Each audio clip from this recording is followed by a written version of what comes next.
Five, four, three, two. Selamat datang di Bro Talk. Bro Talk itu adalah bro, saudara, talk itu ngobrol. Ngobrol bareng saudara ternyata bisa jadi healing. Ini sudah terbukti sama kami, di mana saya sedikit meluangkan waktu untuk ngobrol sama adik.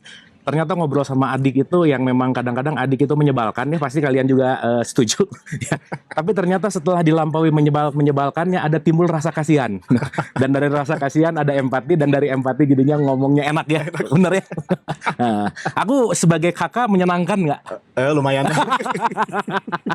Ya, itu jawaban yang sangat bijaksana ya. Kata lumayan itu bisa banyak enggaknya ya, bisa banyak iyahnya gitu. Jadi lumayan itu memang sedikit mempermudah kita untuk melakukan kebohongan dalam komunikasi ya. Okay. Jadi kata lumayan itu mempermudah gitu. Anyway, kita mau bicara nih tentang antara apa, kita mau ngobrol apa ya? Bebas, Pak Abu. Apa? Bebas ya. Terlintas tiba-tiba. Yang terlintas ya. Bagaimana kita mempercayai sini? Mempercayai. Jadi sistem kepercayaan dalam kehidupan, gitu kan? Itu nanti kan bisa ditangkap sama pikiran, bisa ditangkap sama rasa, gitu. Kita tuh harus percaya siapa sih sama dalam hidup, anjir. Benar tak? Asik nggak? Asik. Karena kan gini, dengar Dennis ngomong, dengar saya ngomong, dengar orang lain ngomong, semuanya kemungkinan omongan. Betul. Ya informasi gitu. Nah, dari semua yang kita dengar, teori apa, mana yang harus kita percayai dan mana yang harus kita gunakan, gimana kita selaras dalam kehidupan dengan kepercayaan. Nah, silakan Pak Denis. Sedante. Keren Pak Abu. Kepercayaan berarti ya? Kepercayaan. Jadi kepercayaan Unis apa? Nggak jelas ya? Nggak jelas. Nggak tahu apa. Iya. Jadi gini, kalau kita bahas tentang kepercayaan. Iya.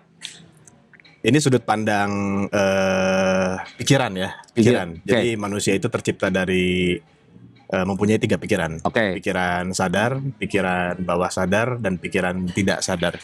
Sadar, bawah sadar, tidak sadar. Ya. Semua gerbang itu, apa yang kita lihat, apa yang kita dengar, apapun itu semua gerbang masuknya awalnya pikiran sadar. Nah, lalu langkah selanjutnya adalah semua akan termemori di pikiran bawah sadar. Memori. Jadi memori. Yang selanjutnya lagi adalah si peran pikiran tidak sadar adalah menyimpan energinya, Kang Abu. Menyimpan energi dari semua informasi yang diterima lewat pikiran sadar awalnya. Jadi kita harus ngerti dulu semua informasi adalah energi dan akan disimpan di dalam alam bawah sadar. Alam bawah sadar. Nah, energi tersebut adanya di pikiran tidak sadar, akhirnya di sana. Di pikiran tidak sadar. Jadi lebih bawah lagi dari sadar. Contoh. Contohnya gini. Kalau kita belum mencoba makanan, pada saat kita pertama mencoba dan kita mendefinisikan makanan itu enak, artinya pas pertama dicoba percikannya kan lewat pikiran sadar kan. Ada rasa, ada kenikmatan, ada selera, itu semua pertamanya dicobanya di pikiran sadar. Nah, ketika sudah masuk si makanannya, lalu kita bilang, enak, gitu ya, dan kita repeat, makan yang sama, artinya memori itu yang manggil, Kang Abu, untuk kita melakukan kegiatan yang sama lah, repetisi. Jadi kalau udah nyobain ada memori, tersimpan energinya, itu yang akan bikin craving. Dia pengen makan yang sama. Contoh ini saya sering bahas nih ya, mie contohnya ya. Sekali orang nyoba mie, dia tahu rasanya, itu rasanya tersimpan di memorinya, tersimpan di pikiran bawah sadar. Nah, energinya tersimpan di pikiran tidak sadar manusia. Nah, ketika dia makan, dia tahu rasanya enak. Next dia mau makan lagi, itu dia pasti sudah menciptakan tuh rasa enaknya. Udah tahu nanti kayak gimana. Jadi udah kebentuk Udah kebentuk. bahwa si rasa mie itu akan gini. Nanti kurang lebih seperti itu. Meskipun pada kenyataannya dia masak hari ini, dia masak besok itu pasti beda. Pasti beda. Makanya kalau datang ke restoran chefnya ganti, ketahuan. Ketahuan. Ini nggak beda nih Ah. sama memori kemarin. Ah. Padahal brandnya sama, restorannya sama. Oke, nah itu kan yang diakses berarti memori di pikiran bawah sadar. Oke. Nah, kalau kita konteksnya adalah mie gitu ya, dia tahu enak ketika kita mau mengulang lewat memori pikiran bawah sadar enak mengulang. Nah, peran si pikiran tidak sadar ini yang dimaksud dengan energi adalah terkadang dia tahu enak, tapi dia sulit memberhentikannya. Dia tahu enak, sulit memberhentikan. Ah. Maksudnya pengen enak terus. Bisa bukan pengen terus, bisa jadi ketika dia mau makan, dia pengennya terus makan mie. Nah itu tuh peran pikiran tidak sadar. Jadi dia tidak sadar memilih itu, Kang Abu. Karena energinya ada di pikiran tidak sadar. Oke. Nah ini kita baru bicara mie, Kang Abu. Jadi contoh ketika kemana-mana pesan mie lagi, pesan mie lagi. Pesen mie lagi. Itu mungkin kalau dikaitkan sama dopamin efek nih. Dopamin adalah hormon yang ngebuat kita jadi kecanduan. Itu over kali ya. Nah, Oke. over. Nah, biasanya yang sulit dihentikan itu adalah saya tahu hal tersebut, katakan ya, tidak menyehatkan ketika dilakukan terlalu sering atau setiap hari, tapi saya sulit berhenti. Nah, yang sulit berhenti, yang sulit mengganti si polanya itu adalah karena si energinya sudah mendedak, Kang Abu, jadi kayak dedak kopi di pikiran tidak sadar gitu loh. Jadi dia pun tidak sadar mengambil keputusan itu. Oke. Padahal tahu gitu. Nah itu yang disebut dengan pada akhirnya kita kecanduan Oke. gitu. Nah ini kita baru bicara mie. Bayangkan kalau kita bicara konteksnya bukan makanan, tapi sebuah kebiasaan. Sebuah mantan. Sebuah masa bisa jadi. Atau mantan itu seekor. Karena mantan kalian ada ekornya.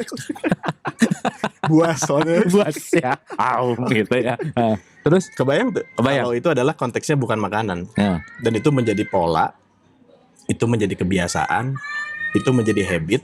Dia sulit memberhentikan pola itu, namun dia terus memilih. Oke. Itu kenapa case-nya, mohon maaf nih, Kang Abu, saya harus cerita ini ya. Ah. Ini case yang menarik sih. Nah, Ada case klien saya yang 5 kali kawin cerai. 5 kali kawin cerai. Tujuannya Oke. cuma satu. Oke. Saya tanya, kenapa melakukan itu? Tujuannya satu, dia nunggu yang terbaik datang. Oke. Kalau ada case yang orang pacarnya banyak, mantannya banyak, itu pengaruh nggak? Bisa jadi, Hmm. bisa jadi. Jadi contohnya, misalkan lewat kali pernikahan nih, dia nunggu yang terbaik datang. Tapi pas ketika ditanya, datang nggak sampai hari ini? Enggak. Enggak, oke. Enggak. Kenapa? Karena dia memilih semua itu lewat pikiran tidak sadarnya, Kang Abu. Diproses lewat pikiran bawah sadar gitu loh. Gitu ya. Jadi ketika pikiran tidak sadarnya itu mengarahkan dia selalu mencari lagi, ternyata pas diteliti, pas digali, pas dikoreksi ke dalam, ternyata dia membutuhkan seorang tanda petik pendamping Oke, yang terus? bisa mengisi dirinya. Hmm. Pas dicek ternyata semasa kecilnya dia tidak dimaknai oleh orang tuanya. Oke. Kosong kan. Oke. Jadi ketika dia kosong di internal, dia mencari pemaknaan di eksternal. Hmm. Tapi mencarinya lewat luka. Mencarinya lewat luka. Lewat luka. Oke. Sehingga yang ketarik ke kehidupannya adalah orang yang luka juga. Hmm. Makanya terjadilah kawin cerai gitu loh. Jadi dalam satu penelitian Dr. Tara Swift dia bilang kita akan ketemu sama orang yang luka psikologisnya sama. Nah, kurang lebih seperti Kita akan menarik luka yang sama, kita akan menarik familiar yang sama. Betul. Meskipun itu nggak bagus, tapi karena familiar, kita lebih memilih familiar daripada yang baik, betul sekali, Kang Abu. gitu. Jadi kalau bapaknya cuek, dia akan cenderung memilih pasangan yang cuek. Nah, itu dia. Karena cuek bukan baik, tapi familiar. Familiar. Dicuekin itu adalah sesuatu hal yang familiar dengan dirinya. Betul sekali. Komplain, tapi dia berputar di situ. Berputar di situ. Itu yang disebut dengan hukum frekuensi pada akhirnya. Oke. Dia punya getaran apa, dia akan menarik getaran yang serupa. Nah, dia menarik semua itu tanpa sadar, tidak sadar. Ya karena energinya sudah ada di pikiran tidak sadar. Oke. Apa yang dia dapatkan peristiwa dari kecil, inner child-nya, lukanya. Jadi tanpa sadar dia menarik yang seperti itu. Padahal secara pemilihan dia bicara, saya tuh udah milih tuh yang pengen beda pokoknya dari luka saya gitu loh. Oke. Tapi dia nggak sadar, Kang Abu, lukanya tuh sedalam apa gitu loh. Oke. Dan itu, nah ini kalau kita bicara kepercayaan, dan itu yang pada saat itu dia percayai. Apa misalnya dia percaya apa? Dia percaya pokoknya simpelnya adalah ketika case-nya adalah bukan bapak saya. Let's say bapaknya ya. Saya mencarinya di luar, udah pasti beda. Padahal hanya beda casing, tapi pengalamannya ujung-ujungnya sama. tapi padahal hanya beda nama, beda bentuk, tapi ujung-ujungnya mengalami sesuatu hal yang serupa dengan apa yang dia dialami gitu loh. Oke. Nah, itu dia semua milihnya lewat pikiran tidak sadar yang ditransformasi gitu loh. Semua memori, semua datanya yang dia terima dari kecil gitu. Nah, itu pada akhirnya menjadi kepercayaan buat dia. Pokoknya intinya saya percaya ketika bukan bapak saya milih dia, itu tuh udah pasti baik gitu loh. Padahal dia narik, ya itu tadi, cuman beda casingnya, beda namanya, tapi pengalamannya berjalannya sama. Mau nggak Oke. mau suka nggak suka ngarahnya ke arah yang sama gitu loh Kang Abu. Oke. Itulah kenapa yang membuat orang kenapa looping di masalah yang sama kali ya. Itu Kang Abu. Oke. Makanya kalau misalkan kita bicara tadi Kang Abu ya, kepercayaan itu apa sih gitu. Nah sebetulnya kepercayaan itu kan sesuatu hal yang butuh kita alami dulu kan. Ah, Yang butuh kita alami. tapi kenyataannya enggak nih. Oke. Orang percaya dulu meskipun tanpa mengalami, Nah. karena dia yakin bahwa dengan kepercayaan itu merubah hidupnya. Merubah hidupnya. Kayaknya harus dirubah deh. Harus dirubah. Ya. Gitu. Bukan kepercayaan yang merubah hidupmu, Oke. tapi penerimaan kenyataan yang merubah hidupmu. Oke. Perubahan kenyataan Edan itu kan, daing deh. maksudnya perubahan kenyataan ini kan yang bisa merubah hidup tuh setelah dia sebetulnya melebur dan mengalami kan. Yes. Betul kan? Yes. Nah, kadang-kadang memang orang terlalu cepat mengambil sebuah, katakanlah, mempercayai sesuatu ya tanpa dia mengalami gitu loh. Oke. Nah, balik Kang Abu. Ya karena si pikiran tidak sadarnya berperan gitu. Untuk dia mau nggak mau disuggest tuh percaya ke situ gitu Kang Abu. Oke, tapi gini sih ya. Ketika seseorang ada di level looping dan itu adalah orang-orang terdekat kita, tingkat kesabaran yang waras harus lebih tinggi daripada tingkat yang luka, bener nggak? Iya. Dan melelahkan sih. Iya, makanya maklumnya harus dinaikin. Nggak mudah. Nggak mudah, memang butuh latihan. Oke. Kalau udah malas latihan gimana? Sudah cukup berarti. Udahan. Udah, Tapi perlu, butuh. ya makanya pada akhirnya memang menurut saya Kang Abu ya, apapun di semesta raya ini manusia gitu, pada akhirnya memang mau nggak mau suka nggak suka dipaksa latihan sih. Dalam konteks apapun loh. Kita mau bahagia butuh latihan. Mau sedih juga butuh pakai latihan. Kalau sedih kayaknya yang nonton udah nggak latihan lagi, udah expert. Udah expert. Jadi kalau di CV apa expertise kamu? Aku adalah ahli dalam kesedihan. Aku adalah ahli dalam luka. Luka. Nah, jadi orang yang nonton kayaknya memang jagoan. Dan gini Kang Abu, yang sering terjadi. Selama dia menjalani lewat lukanya dan itu yang dia percayai, tapi yang dia tahu itu adalah hal yang fine. Yang baik-baik saja gitu. Nah makanya kalau hidup adalah menunggu indah pada waktunya, dan seindah nggak akan pernah datang Kang Abu. Iya pasti. Makanya kan saya ganti kan kalimatnya. Hidup itu suatu hari akan kejeduk Ya. waktunya gitu loh. Iya, Nah, iya. ketika kejeduk tinggal milih aja sih mau terus mentokin diri atau mau putar balik gitu loh, mencari sebuah solusi gitu. Iya. Itu kan munculnya dari ketidaknyamanan tentunya awalnya. Iya. Nah, namun terkadang ya balik ya. Naluriahnya biasanya karena diajarinya ya udah nggak apa-apa, ya udah bersyukur aja, ya udah terima aja. Jadi ketika ada rasa nggak nyaman itu bukan diuraikan gitu loh, bukan dimaknai apa ini di balik ketidaknyamanannya. Tapi terlalu cepat mengambil kesimpulan bahwa ya udah nggak apa-apa lah, mungkin di hidup saya memang seperti ini. Sampai-sampai yang menyalahkan membawa yang namanya takdir gitu Kang Abu. Emang udah takdirnya. Emang udah takdirnya. Padahal kan itu beda, itu adalah nasibnya dia gitu loh, bukan takdir gitu loh. Tapi saya udah mulai mempercayai, maksudnya gini nih ya. Ini mah jujur secara subjektif ya. Dalam hidup udah hampir nggak menggunakan kepercayaan sih. Oke. Pribadi ya. Oke. Udah nggak percaya ini bakal gini. Ya udah. Meskipun ada template-nya, ada contohnya, ada teorinya, tapi saya nggak ngambil itu sebagai sistem kepercayaan. Saya alamin aja dulu gitu. Gimana nanti jadinya? Jadi Karena dalam perspektif saya, ketika saya menggunakan kepercayaan, banyak deritanya, banyak kecewanya gitu. Kemarin percaya gini sih, taunya gitu. Dan buat saya ketika melepaskan kepercayaan dalam tanda petik ya, ya bukan nggak percaya ya, bukan ini dalam konteks teologis atau apa, tapi poinnya adalah begitu saya nggak menggunakan kepercayaan dan saya hanya beneran sok realitasnya kayak gimana, dan saya akan menantang itu untuk saya terima gitu. Paham Kang Bu. Makanya di peta kesadaran dibutuhkan level netralitas tuh, itu fungsinya Kang Abu. Supaya kita nggak terlalu atas, kita nggak terlalu bawah, nggak terlalu percaya, nggak percaya juga gitu loh Kang Abu. Karena ya gimana ya, mau nggak mau suka nggak suka, kita pasti menjumpai sebuah kondisi, betul nggak? Kita akan menjumpai sebuah kejadian, kita akan menjumpai sebuah apapun lah, apalagi hubungannya sama orang-orang terdekat, sama ring satu, itu kan yang paling pekat sebetulnya gitu loh. Tapi ini saya jadi kepikiran, kalau hidup sendiri kayaknya lebih menyenangkan deh. Nah, ini menarik Kang Abu. Ada survei nih ya, ada survei nih. waktu itu pas kali orangnya pun adalah seorang healer, kita Oke, bilang ya, oke. penyembuh lah. Ah. Nah, bagian-bagian keenergian. Tetap kalau udah ngobrol gitu Kang Abu, saya pernah ngobrol gitu ya. Ujung-ujungnya dia itu ada emptiness sih.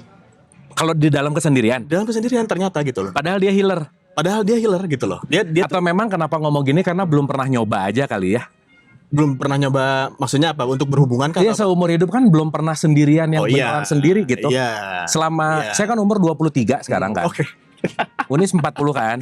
Selama saya 23 tahun hidup tuh nggak pernah beneran sendiri di hutan, nggak ngapa-ngapain, nggak ketemu orang, belum pernah gitu. Iya. Ya makanya mungkin kepikiran bahwa kayaknya hidup sendirian lebih enak deh.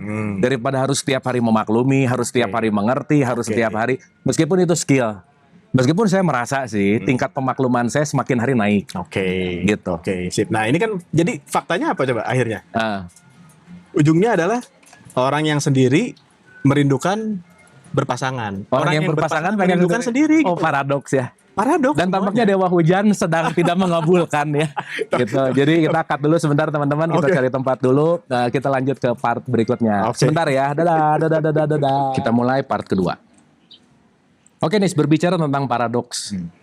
Jadi hidup sendiri atau hidup barengan yang mana? Ya, pada akhirnya keduanya mengalami. Tapi kalau jujur lebih nyaman, tuh orang kayak Unis ngomong sendiri gitu intinya. Baturnya. Batur. Emang Unis nggak lelah menghadapi pasien, menghadapi orang-orang yang sakit, menghadapi segala sesuatu yang rumek gitu. Rumek tuh apa ya? Iya, iya, paham. Segala sesuatu yang blur gitu. Blur gitu. Oke. Ya, kan gini Kang Abu ya. Kalau tadi bicara ngadepin pasien, ngadepin orang-orang yang datang yang terapi lah ya. Nah, Itu kan 1,5 sampai 2 jam lah maksimal. Ya. Nah, setelah itu kan ada tapi emang motivasinya karena dibayar sih ya. Ya intinya kan Udah. ada biaya penghidupan Biaya gitu. penghidupan. Sama seperti agama tuh kan salah satu mesin ekonomi paling besar nih. Oke, paling gampangnya Paling besar gitu. Kalau nggak ada agama nggak akan motong sapi, sapi harganya nggak akan naik. Karena waktu motong sapi ada yang motongnya, ada yang ngasihin ngebungkusin. Itu kan jadi meningkatkan value ekonomi gitu. Oke, termasuk pohon ya. Termasuk Bisa pohon. jadi mahal ya. Iya, pohon cemara yang bisa diambil bisa jadi jutaan karena di situ ada monetizing dalam konteks yang namanya perayaan festival agama gitu. Oke. Kan yang menarik ya. Menarik. Ya, ini cerita realitas ya, jangan tersinggung Anda. Iya, Ya. real sih. Real. Real sih, bener. Ah. Real sih, cuman mau kemana arahnya kan. Mau kemana arahnya gitu. Oke, jadi gini Kang Abu. Ya, terima tamu sejam setengah sampai 2 jam lah. Oke. Nah, setelah itu kan ada momen jeda. Jeda. Ada momen break gitu. Jadi makanya kita sempat bahas ya, present moment itu kan hampir nggak ada teman-teman ya. Present moment, contoh nih ya, contoh. Kita mau makan ya. Kita mau makan nih. Itu si otak itu pasti udah nungguin tuh. Si diri tuh udah nungguin ini makanan begitu masuk ke mulut rasanya apa. Begitu makanan masuk ke mulut, rasanya enak. Dia ngomong apa?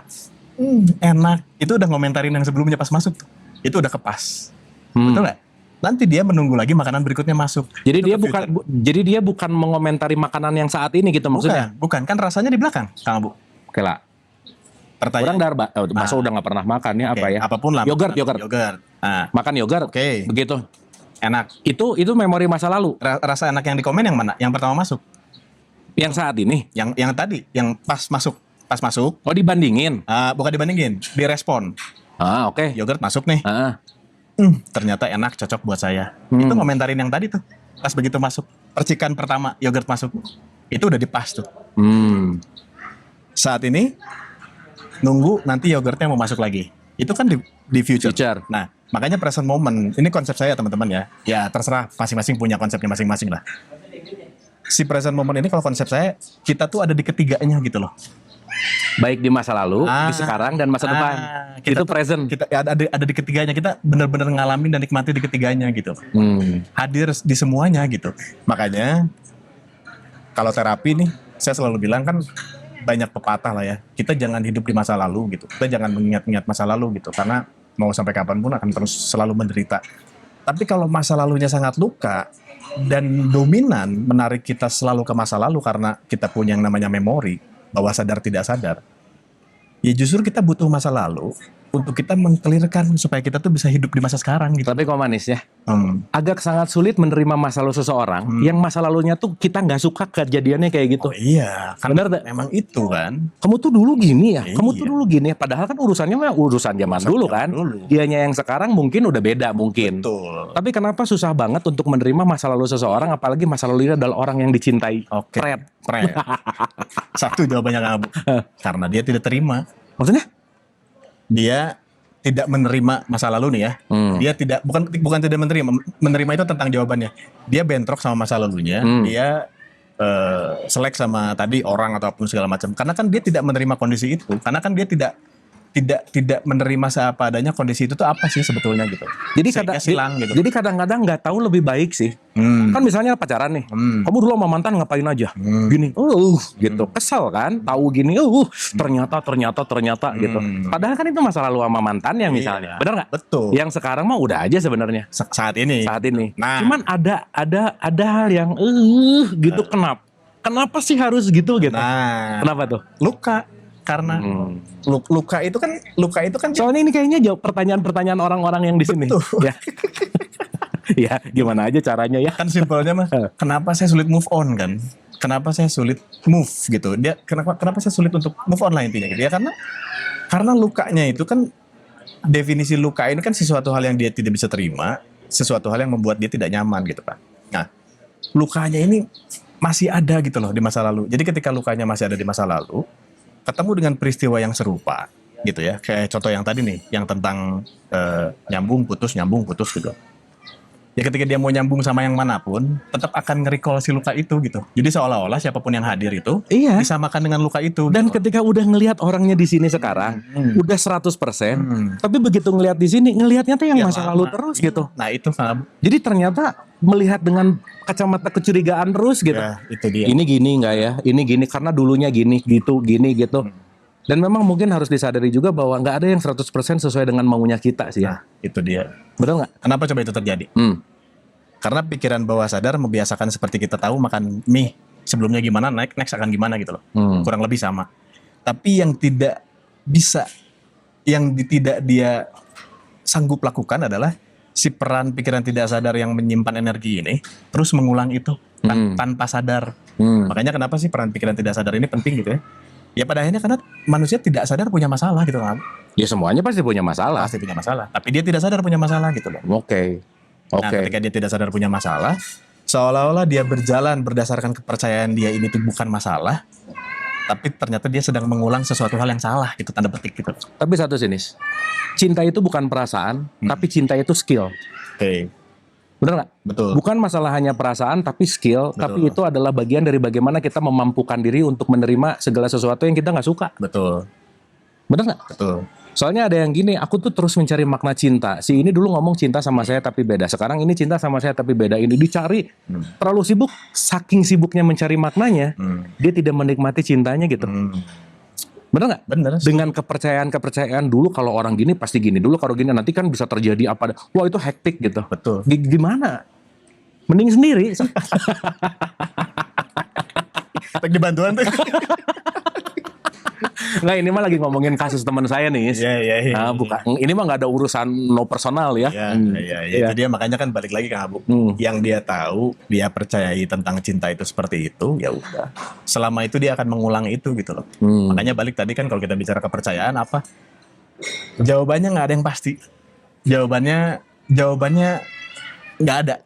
Tapi Gitu tipikal orang gitu tuh nyari kepastian. Pada Pengen akhirnya. yang pasti-pasti aja, pengen yang semut-semut aja, pengen yang bisa ditebak. Jadi susah. Jadi saya pikir gini, hidup tuh cuma ada dua. Kamu mau menderita atau kamu mau berpetualang. Iya. Mau menjadikan hidup ini petualangan atau enggak gitu. Karena kalau journey, siap menghadapi sesuatu yang kita nggak Oh expect. iya, betul. Makanya the journey of life gitu. Betul. Petualangan hidup gitu. Plus jangan lupa ya semua itu kan ada konsekuensi ya. Ada hukum tabur tuainya gitu loh. Nah, ya kadang-kadang kejebaknya di sini sih Kang Abu. Ketika si hukum tabur tuainya bekerja gitu ya, hukum sebab akibatnya bekerja, dia cuman fokus sama akibatnya gitu. Oke. Tapi si sebabnya nggak dicari tahu gitu loh. Iya benar-benar. Apa yang dia tanam tuh nggak dicari tahu gitu. Benar. Contoh, Kang Abu sering bahas ini, saya juga pakai analogi ini sama. Kalau kita tahu sukanya buah mangga. Kalau disuruh milih pohon 2, pepaya sama mangga, pasti milih mangga, betul nggak? Nah, Lalu sih dijadikan judulnya, kamu mau menderita atau berpetualang? berpetualang. Edan gak aing nih. Teh can pernah aya ya. Maksudnya nah gitu-gitu teh kenapa ya bisa gitu? Muncul. Nah, itu disebutnya intuisi. Karena emang sakti orang barunya. Keras sakti. Keras sakti kalau disingkat jadi kerasak. terus. Ya. Seringnya orang adalah bukan milih si pohon mangganya, bukan bibit pohon mangga yang dipilih, padahal udah dikasih label gitu. Yang ini pohon mangga akan tumbuhnya, yang ini pohon pepaya akan tumbuh. Orang tuh kadang-kadang milihnya gini, yang penting pohon. Nah, ketika yang penting pohon, dapatnya pas, ini kan disebutnya apes lah ya kurang lebih. Dapatnya pas pepaya gitu. Tumbuh, ya dia kecewa gitu. Nah, itu kan pas dia kecewa, dia taunya kan di akibat. Tapi dia nggak sadar waktu di nanam. sebab. Waktu nanam dan milih. Jadi dia nggak sadar milih cabe misalnya. Padahal salah milih pepaya. Pas ditanam keluar pepaya. Nyalahin kenapa pohonnya gini. Padahal lu salah milih gitu. Lu salah milih aja sih. Itu. Sadarnya. Tapi nih, setiap yang kita anggap itu salah milih, itu pilihan terbaik nih. Oke. Saat itu.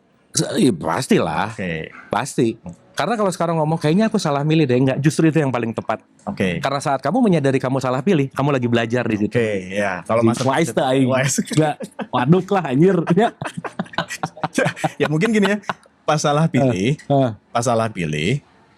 tapi balik lagi sih Kang Abu. Ini mau dipakainya kecerdasan, kesadaran yang mana dulu sih Kang Abu? Contohnya?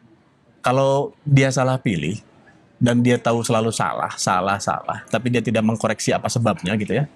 Ya dia akan terus mengulang tentang kesalah pilihan ini terus gitu loh. Tapi kamu selalu salah. Iya. Yang salah tuh kamu. Iya, makanya. Kamu yang salah. Makanya itu. Ya. Nah, ketika dipakainya salah pilih ini adalah kecerdasan gitu ya. Tadi Kang Abu bilang adalah yang terbaik gitu ya. Ya mungkin definisi yang terbaik ini di mana ketika dia salah pilih itu tanda petik. Ya dia menjadikan si momen tersebut itu bahan kontemplasi gitu loh. Bahan untuk merenung gitu. Oh, kenapa kehidupan ini hadir ke saya gitu loh. Kenapa orang ini dihadirkan ke saya, kenapa kondisi ini dihadirkan ke saya gitu. Itu kan jadi bahan renungan si sebab akibat gitu. Kita kan sedang ngecek sebab sebetulnya. Nah, yang orang tahu biasanya di akibatnya aja gitu. Nah, ketika akibatnya nggak enak gitu, dia menyalahkan. Gitu. Contoh, dia ngambil punya orang. Ya. Yang dia diambil lagi sama orang. Ngomongnya apa? Aduh, sang pencipta nggak adil. Nggak adil. Padahal lu juga ngambil punya orang. Ngambil punya orang gitu loh. Anjir, bener oge Ya, sih. berarti kan sebabnya nggak dicek gitu. Anjir, bener oge sih. Bener tuh? Bener. Sebabnya kan nggak dicek gitu loh. Bener. Sebab utamanya tuh apa awalnya gitu ya. Sedangkan di semesta ini kan cuma diciptakan satu hukum kan. Hukum tabur tuai kan. Nggak ada lagi hukum konsekuensi. Betul nggak? Semesta sifatnya netral. Sang pencipta yang mewadahi semua ini pun sama sifatnya netral. Cuman satu ngasih hukum gitu. Sok apa yang kamu ciptakan, itu yang nanti akan kamu dapatkan gitu pada akhirnya. Jadi terakhir nih ya, terakhir di fase ini nih ya. Terus harus percaya apa dong kalau gitu? Ini Kang Abu, kita masuk kan dengar guru ngomong, bullshit ah. Ini guru banyak ada maunya juga gitu. Dengar figur otoritas. Ini mah kayaknya nyari followers gitu, misalkan ya. Sip. Dengar kitab suci. Sip. Salah mengartikan. Sip. Ya. Jadi kumaha? Jadi gimana? Ini kita sedikit cerita dulu. Di manusia tuh ada yang paling besar Kang Abu. Sebelum kepercayaan itu dipilih, ada yang paling besar namanya sang rasa. Sang rasa. Ya, rasa. Feeling, gut feeling, intuisi atau apapun bahasanya. Ada sang rasa nih. Kang Abu kalau ke kafe yang belum pernah datang ke kafe, tujuannya milih sesuatu nggak? Iya. Milihnya lewat apa? Diceknya lewat pikiran sadar, ditranslate-nya sama pikiran bawah sadar. Diceknya sama intuisi. Tar lagi nginget-nginget tadi ini kafe baru nih ke sini. Tapi karena emang udah kebiasaan. Bukan. Saya tuh tipikal yang nggak suka makan. Nggak nyari makanan yang enak-enak banget. Karena ya udahlah ya fase-fase itu udah lewat gitu. Tapi tadi begitu duduk, emang ngerasain ada rasa yang itu enak. Itu apa itu? Sang rasa. Nah, jadi ada yang lebih besar dari segala apapun menurut saya ya. Itu kenapa di dunia keenergian itu kan ranahnya ranah rasa gitu ya. Nah, itu kenapa ketika kita punya pilihan, case-nya memang memilih. Kita breakdown ya. Mungkin sebelum datang ke tempat ini saya udah punya kepercayaan informasi yang datang dari Unis ini kafe enak. Jadi believe. Makanya hayu Makanya hayu, Nah. karena percaya dulu. diolah lewat rasa. Tapi begitu nyampe, Nah. rasanya ternyata misal nggak nyaman, berarti kepercayaan ini harus saya hancurin dong. Nah, ini. Tengah nahan nih manis. Oke. Bener tak? Bisa sambung ya. Ketika ada dua pilihan, itu kita pasti milih lewat rasa kan. Oke. Yang mana nih? Contohnya ada dua makanan. Saya nggak pernah coba dua-duanya, saya nggak familiar, saya nggak pernah tahu rasanya seperti apa. Oke. Itu milihnya lewat rasa. Satu case, pas dipilih enak, ya udah. Berarti itu akan jadi kepercayaan dia. Ini makanan enak. Yang ketika misal nih, milih nggak enak, jadikan pengalaman Kang Abu. Nah, berarti semua ini waktu milih pasangan kan nggak ngerasain dulu ya. Anda semua ketipu ya. Bener nggak? Jadi paradoks. Memilih pasangan kudu dirasakan. Sok, gimana? Sok, Uni setuju nggak dalam milih pasangan dirasain dulu atau nggak? Sok, gimana? Ini pertanyaan susah Ini nih. pertanyaan susah sih ya. Satu sisi. Sok, satu ini mah sisi- pertanyaan yang sangat levelnya tingkat dewa tertinggi Dewa nih. tertinggi. Iya, kalau kita ngomong dewa, satu sisi takut dosa. Nah, tapi kan kalau nggak ngerasain dulu nggak tahu. Oke. Bisa aja di depan saat kita baik apa begitu udah jreng dapat anjir ternyata. Oke. Sok, gimana? Ada jawabannya. Apa? Apa dulu yang mau dirasain? Itu sih case-nya. Oh, bagus. Contoh ya. Apa dulu yang mau dirasain? Ntar, kalau koneksi Ah. yang dirasain pertama yang bisa dicoba sih.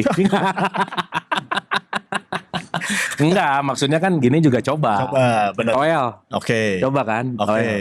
Karena gini Kang Abu, Ah, kalau berkecimpung main di ranah rasa, orang tuh kadang-kadang nggak percaya apa yang dia lihat, tapi dia percaya apa yang dia rasakan. justru lebih parah lagi, dia percaya apa yang dia percayai, bahkan yang dilihatnya baik, dan dia percaya bahwa itu nggak baik, dia akan memilih nggak baik. Oh iya, itu maksudnya. Ya, anjing waduh, kepercayaan waduh berarti. Waduh.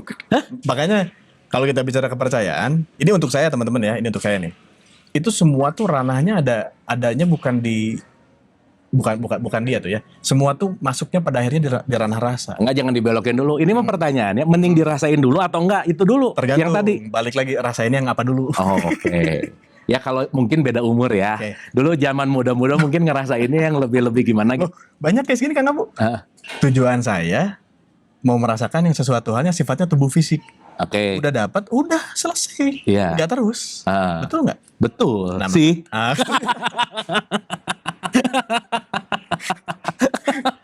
Iya. Iya. aduh, ini ngobrol apa ini ya? Iya. Ya, betul. Iya. nggak? Jadi goals dia, ya udah saya mau ngerasainnya Nah, sampai. kadang tuh suka rada-rada munafik nih. Oke. Contoh nih ya. Ah. Kamu menyukai film porno. Film porno kayak nggak dibenci, tapi semua orang nonton gitu. Ya, Pada akhirnya. pada akhirnya gitu, misal gitu. Oke. Ini kan jadi paradoks ya. Paradoks. Mungkin nanti berkaitan sama moral, aturan-aturan agama, Iya. gitu misalnya. Iya. Terus sekarang logika nih ya. Gimana cara kita mau melakukan sebuah relationship yang oke? Kalau cuman kelihatan muka sama muka nggak jelas gitu. Oke. Sok cuman ketemu, nggak ngobrol, langsung nikah gitu misalnya. Wah, itu nggak bisa Kang. Menurut saya ya, Ah. itu kurang oke sih. Oh. Kurang valid sih. Nah, Ya justru yang terbesar itu bukan kita merasakan yang secara fisik sih ya. jadi Tapi, dirasain dulu. di komunikasinya. Komunikasi. Jir, udah terpancing aja. Oke. Terus Karena kalau akhirnya tujuannya itu, percayalah, pas udah nyampe tujuan, selesai udah pasti. iya. Selesai udah karena bisa jadi si pikiran kita kan cerdas ya. Kesadaran kita kan cerdas gitu. Kayak kita datang ke tempat makan, kalau kita udah makannya kita pulang Kang Abu. Selesai gitu loh. Selesai udah pulang gitu loh. Nah, ini juga sama gitu. Oke, nih. Ketika udah nyampe di goalsnya dia apa maunya, Paham, udah gitu loh, selesai. paham. Nah, makanya dikaji keseluruhannya. Kita datang ke tempat makan, makanannya enak, value tempatnya dapat, makanya kita repeat datang lagi. Itu Kang Abu. Itu yang disebut dengan komunikasi berlanjut gitu loh. Makanya jangan menikahi tubuhnya, tapi nikahi jiwanya. Benar tak? Secara energi. Karena tubuh itu pasti ada expire, pasti ada bosennya. Betul. Bener nggak? Betul. Ya, jadi ya tergantung level kesadaran kali ya. Betul. Mau nyoba yang mana nih? Mau nyoba yang mana? Physical, non physical. Non physical juga mungkin levelnya beda-beda gitu ya. Beda-beda Kang Abu. Nah, itu yang disebut dengan perjalanan peleburan sih pada akhirnya. Karena kalau kita bicaranya konteksnya adalah dengan orang gitu ya, bukan benda. Orang itu kan dia bisa komplain, dia bisa bicara, dia bisa merasakan, dia punya pikiran gitu. Ya satu sih, komunikasi, nggak ada lagi. Kang. Tapi kita nggak bisa ngejudge loh. Ada orang yang memang masih levelnya di biologi, ya udah, Oh iya, nggak usah dijudge Nggak gitu. apa-apa. Gimana. bisa Bener nggak? bisa jadi itu perjalanannya kan, Perjalanan dia untuk menuju kepada sesuatu yang lebih dalam gitu. untuk menuju sang rasa pada akhirnya gitu loh. Perjalanannya ke sana. Ya jadi misalkan mantannya banyak, mungkin itu perjalanan menuju ke situ kali ya. Perjalanan. Untuk nyampe ke titik yang ternyata udah masalah urusan physical touch gitu. Betul sekali. Sebetulnya kan contoh ya, mantan banyak, perjalanan ABCD lah pokoknya mah. Itu kan kalau dipakai sirana kesadaran itu kan dia lagi ngerasain sebab dia kan.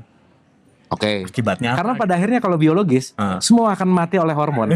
Ketika testosteron nggak ada, estrogen nggak ada, Selesai. ngelihat juga udah, lah, Selesai. gitu ya. Selesai. Kan ada pandangan hidup, pegangan hidup, ya. Testosteron masih oke, pandang hidup. Tapi kalau udah nggak ada, pegang juga nggak hidup-hidup sih, gitu ya. Jadi gak ada pegangan hidupnya. Bener nggak? Makanya sekarang bapak-bapak kayak yang ke masjid rajin, bukan tobat nih, udah nggak ada testosteronnya, udah nggak ada niat gairah untuk dugem gitu. Jadi makanya ke masjid kelihatan tobat gitu. Padahal emang hormonnya udah turun. Udah turun. Jadi udah gak bisa terbangun ya. Iya, udah nggak bisa bangun aja, jadi ke masjid we. Dan merasa dia alim. Alif. Jadi sekarang ngurusin DKM mah gitu. Mungkin ya, mungkin. Bisa jadi. Iya. Banyak perspektifnya lah, banyak kondisinya gitu. Jadi makanya kalau kita bahas kepercayaan balik ya.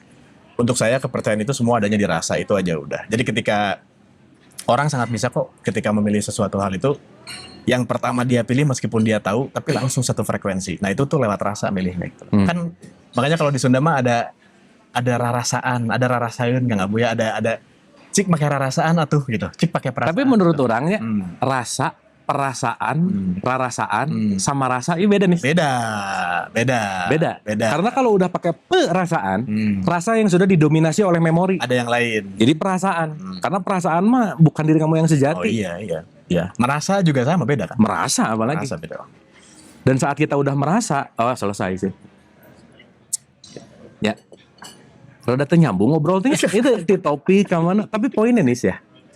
Poinnya balik nih ya ke inti pembicaraan tentang kepercayaan. So, apa yang kita pegang dalam hidup sebenarnya? Kalau tadi Unis ngomong sang rasa, gimana mengaksesi sang rasa itu gitu? Cara latihan lah, Kang. Gak ada lagi. Contoh ya, tergantung kita memaknai hidup kita apa. Selama hidup kita dalam program yang lama, yang kita tahu gitu, yang kita dapatkan, dan dia mempercayai itu adalah yang terbaik, ya udah, dia akan berjalan di sana dan nggak apa-apa juga. Artinya kan pada akhirnya dia akan ada di sana selamanya gitu loh. Jadi kalau misalkan kita bicara, so jadi apa sih poinnya? Poinnya adalah pilihan, itu aja udah. Pada akhirnya di pilihan. Jadi ketika orang memilih pilihannya, ya dia siap beserta momen peleburannya gitu loh. Apapun itu gitu. Yang jelas ketika dia memilih apapun, menghasilkan rasa enak, rasa nggak enak, ya dua rasa ini, sekutu positif negatif ini diolah gitu loh. Untuk gimana caranya jadi imbalance gitu, karena apa, kalau misalkan kita milih terus kita ada harapan pokoknya yang saya pilih harus enak, taunya nggak enak, itu kan ada hope tuh, muncul kecewa kan gitu. Nah ketika ada kekecewaan itu, biasanya disitulah mulai tuh terjadi energi bocor, terjadi tidak percaya diri, terjadi sesuatu hal yang sifatnya kacau aja buat seseorang tersebut gitu. Nah makanya balik, semua itu dilandasi sesuatu hal yang sifatnya netral, yang selalu di titik jeda gitu ya. Untuk apa? Sebetulnya sih untuk apa ya? Untuk membiarkan dia mengalami dulu sih Kang Abu. Karena kalau terlalu cepat juga nggak bisa Kang Abu. Terlalu cepat juga nggak bisa gitu. Ketika itu dia langsung menghasilkan sebuah, ya ada respon langsung enak, ya nggak apa-apa. Tapi kasih dia jeda. Nanti si enak ini tuh akan mengurai ke sesuatu hal yang lebih besar gitu. Apapun itu gitu loh. Benar sih, mengurai atau melanjutkan kepada petualangan yang lebih besar. Yang lebih besar, nah itu bahasanya, petualangan lebih besar. Kang Abu tadi bilang gitu. Jadi makanya mau milih apa? Berpetualang atau Derita gitu. Ya. Kalau Unis milih yang mana? Berpetualang lah. Oh. Jadi dicoba dulu nggak? Back to Tapi basic. telat ya, kita ngobrol-ngobrol gini udah telat sih ya. Atau belum? Kayaknya nggak akan ada expire-nya Kang Abu. Oh gitu. Nggak akan sih perihal ini. Iya. Karena sekarang hal-hal seperti ini makin dinormalisasi loh. Oke. Betul nggak? Betul. Dulu kan hal yang tabu. Betul. Betul nggak? Dulu kayak Dulu ngomonginnya aja tuh udah takut dosa gitu. Betul. Sekarang justru kita ngomong ini ya udah ngomong seapa adanya gitu. Ya terserah nangkapnya orang mau jadinya wisdomnya apa, mau jadinya bodoh amat, mau jadinya dicerna, ya bebas lah itu mah gitu pada akhir. Tapi pada akhirnya kita memang akan kembali kepada konsekuensi sih ya. Konsekuensi. Ya. Gitu. Konsekuensi. Konsekuensi, sebelum konsekuensi apa coba Kang Abu? Pilihan. Pilihan, emangnya tadi kita bahas. Benar. Pintarnya orang ya. Pintar. Berarti orang menyimak nih. Berarti cicing main itu. Orang, wah ini di dalam jangan salah lagi belajar nih. Iya. Iya. Jadi memang akhirnya sih pilihan gitu. Makanya kalau ada yang nanya, gimana ya kalau ada pilihan tapi saya nggak bisa milih. Nah ini nih, ada pilihan nih, tapi saya nggak tahu mau milih apa. Ya masuk ke ranah jeda, udah itu aja. Masuk ke ranah break aja pokoknya intinya. Kenapa? Karena di balik break itu, karena kan gini, orang itu kan nggak bisa milih karena bisa jadi si kondisi kondisi dirinya penuh kan. Oke. Nah ketika dia break itu sebetulnya dia sedang mengosongkan. Nah ketika dia kosong, baru tuh intuisi nyala, pesan semesta nyala, itulah kurang lebih bahasanya seperti itu. Disitulah akhirnya dia milih gitu loh. Oke. Gitu. Thank you Nis. Sip. Kesimpulan dulu nih sebelum Oke. kita tutup. Oke. Apa yang bisa disimpulkan dari obrolan kita tentang kepercayaan, derita dan petualangan? Oke, mungkin ini agak beda ya. Cuman saya mau mengingatkan lagi-lagi gitu bahwa kalau Anda punya kepercayaan, jangan berusaha untuk membuat orang percaya terhadap kepercayaanmu. Aduh, Itu sih. Keren Nis. Karena Ade Nis. Ya, karena apa? Karena gini loh, kalau kita udah percaya, tanda petik ya, ngapain kita ngajak-ngajak orang gitu? Tuh. Kalau kita masih ngajak-ngajak orang, berarti kita nggak percaya sama kepercayaan sendiri. Itu, that's it. Benar. Selesai. Benar. Itu. Benar. Itu aja sih. Intinya belajar untuk nggak rese sama kepercayaan orang. Ya. Semakin mengurangi rese sama kepercayaan orang, semakin mungkin hidupmu akan lebih bahagia. Itu. Selamat ngecek kepercayaannya masing-masing. Dan semua kita akan hanya bersimpuh pada kenyataan. Sampai ketemu di Bro Talk berikutnya. Dah.